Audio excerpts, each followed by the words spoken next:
Hey, and welcome to Board with Life News for December 7th. Today I'm going to talk about Mine All Mines, Rising Sun, Carnage, Jamaica The Crew, and the Kickstarter for Tales from the Loop. Let's get to it.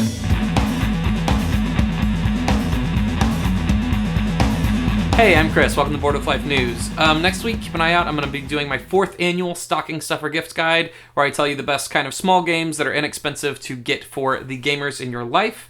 I'm going to be taking a break for the rest of December after that so that I can travel and take a little bit of a breather, but I'll be back in January. When we come back in January, thanks to our generous Patreon backers, I'm going to have a podcast that's going to be the audio from this news segment weekly, and maybe some other stuff. I'll see. Also, I'll be coming back with my top 10 games of 2016, so definitely subscribe if you're interested in that. All right, on to the board game news.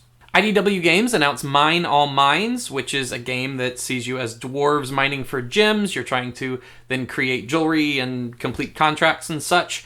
You're going to be placing cards that are workers, and there are workers that you can also place that help those workers or workers that hurt those workers. So it seems like there's a lot of timing and manipulation involved in kind of how you play stuff out to get the best benefit. It seems pretty interesting, so I'll keep an eye out for that one. We got a little bit more information about Rising Sun coming out from Cool Mini or Not. This is sort of a spiritual successor to Blood Rage, it looks like. It's by Eric Lang, the same designer. They kept the same artist and same sculptor, so it's obviously incredibly gorgeous. This time it's set in feudal Japan, and they said it's less if Blood Rage is risk, then this is diplomacy, so it seems like it'll be less direct conflict and conquering, and more kind of manipulation and broken treaties and things of that nature. So I'm very excited about this one. It's going to be on Kickstarter in Q1 of next year.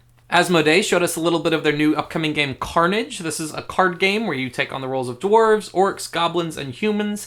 In the game, you're not trying to win a war between everyone. You're just trying to cause the most destruction and carnage. That's how you win.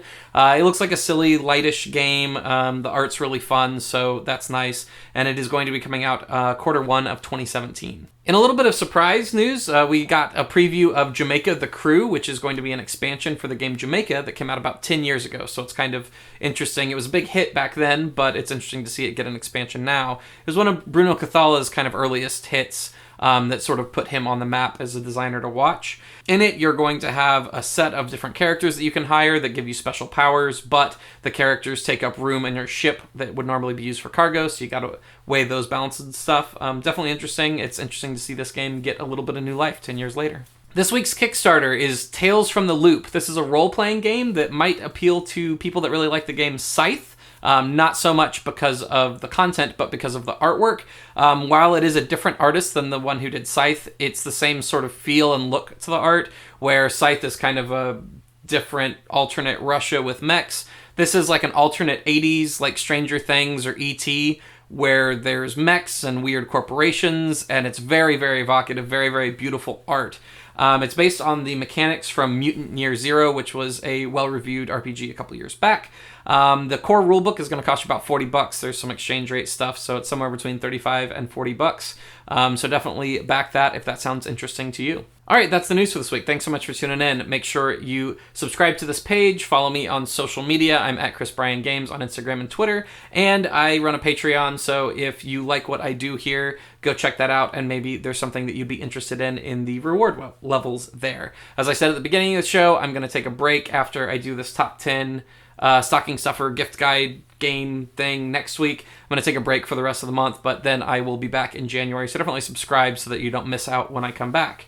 This week's question comes from @NettersPlays via Twitter, and she asked, what games are on your wish list for Santa this holiday? I bought a ton of games at BGG-Con, and I pre-ordered a whole bunch of games, so I actually didn't have that many that are new that I didn't have. But of that, Innis is a game that I played and I quite like, so I asked for that this holiday. I don't have A Feast for Odin, the new Uwe Rosenberg game, so that's on there. I missed Capital Lux at the Fun Again booth at Board Game Geek, so I didn't pick that game up, even though I really like that game.